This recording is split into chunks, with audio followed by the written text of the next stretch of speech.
Dionotus, in Geoffrey of Monmouth's Historia regum Britanniae, whose account of the rulers of Britain is based on ancient Welsh sources disputed by many historians, was the legendary King of Cornwall, succeeding his brother Caradocus, and regent of Britain during the campaigns in Gaul of Emperor Magnus Maximus. The curious thing about this king is that the Welsh chronicles, which parallel most of Monmouth's book, do not mention this king by name, although Monmouth uses Latin versions of Welsh names, so he could be referring to Dynod, Duke of Cornwall, or Anwn Dynod, Maximus's own son.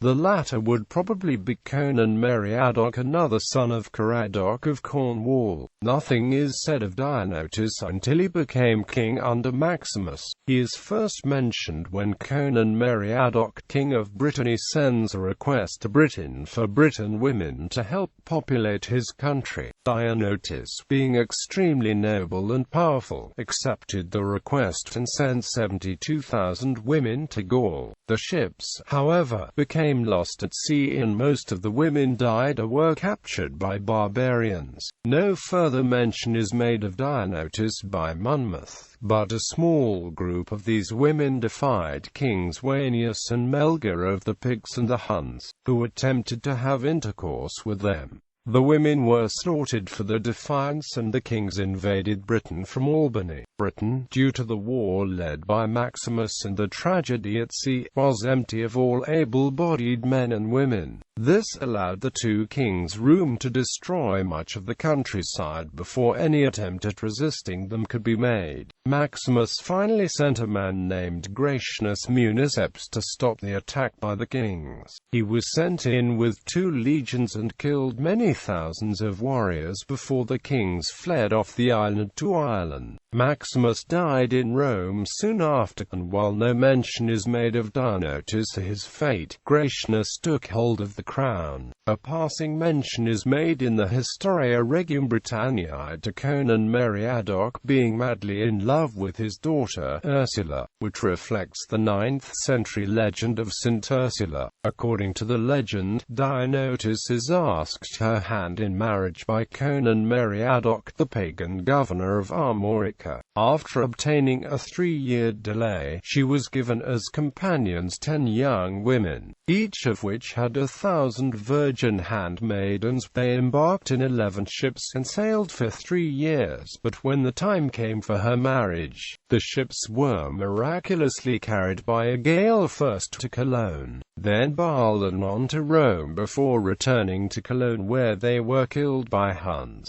As well as this source, Geoffrey may also have based this character on the historical figure of Marcus, a short-lived Roman usurper whose limited historical exploits are seemingly mirrored by Dionotus's.